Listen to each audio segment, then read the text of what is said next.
Hey there, I'm Brandon, and this is the Dirt Church Devotional.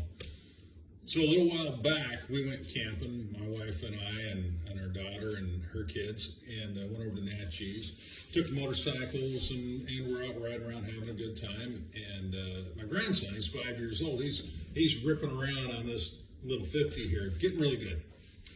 But he made a statement one day. He said he wanted to go on a trail ride. Wanted me and his mom to take him on a trail ride. Well, there are not an awful lot of trails out there that's good for little bikes, especially for somebody that's just learning how to ride, 5 years old. But we looked, and there was a trail that went out of the campground. It was maybe 3/8 of a mile long out, and then, come back. So 3/4 of a mile altogether. Well, we'll do that. We'll take him on that. Only problem was getting out of the campground area on the trail was kind of a climb. A little bit of a climb, and there was roots, and some ruts, and a little bit difficult on a little bike. So we take off, and his mom goes first, and he goes, and he gets about halfway up, and he crashed. So we went and picked him up and brought him back down, and he started again, and the second time he got a little bit further, and he crashed, and I don't know if it was his third or fourth fail. I asked him, I said, hey, do you want to just start right here? Do you want me to hold the bike and start here, or take you to the top and let you start there?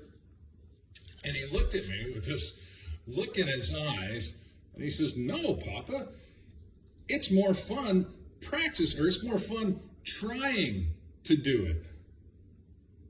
And I thought, how great is that? I mean, number one, I'm full of pride because this little kid that's got my DNA in him, he wants to keep going. He wants to keep trying. He doesn't want to take the easy way out. But then, it got me to thinking. As believers, our greatest responsibility, in fact, the Great Commission was for all of us to go and make disciples. That's followers of Christ.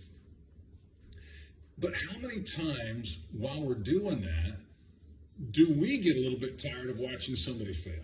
Do we get a little bit tired of watching somebody struggle?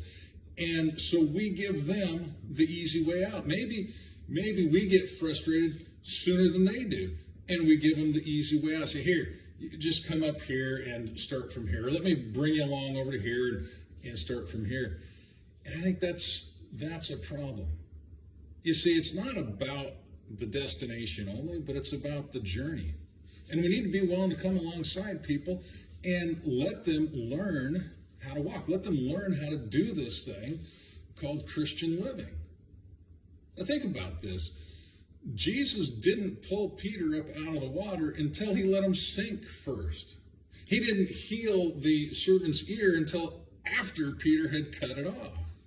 Jesus was pretty good about letting, and he is good, about letting us fail while we learn and come through it. I think we need to get better about allowing others to fail and continue to walk alongside of them. Don't get frustrated. Don't get discouraged. Don't give up on them. Listen, number one, they may be having fun trying. Maybe we should get back to having fun trying. Number two, they're going to learn a whole lot more as they fail and they get up. And they're going to understand also, like my grandson did, that one, we believe in you. I believe in him, and he knows that. Number two, I'm there for him. I'm going to wait for him. I'm going to help him along. He knows that. And, those around you, they need to know that about you too. So as you're out there living life and God places people in your path and you have the responsibility or the privilege to try and disciple them, just help them along. Don't do it for them. Let them fail. Don't get frustrated. Help them back up. Let them start over again. Tell them this is the fun part, learning how to do it. All right, chew on that. Talk to you next time.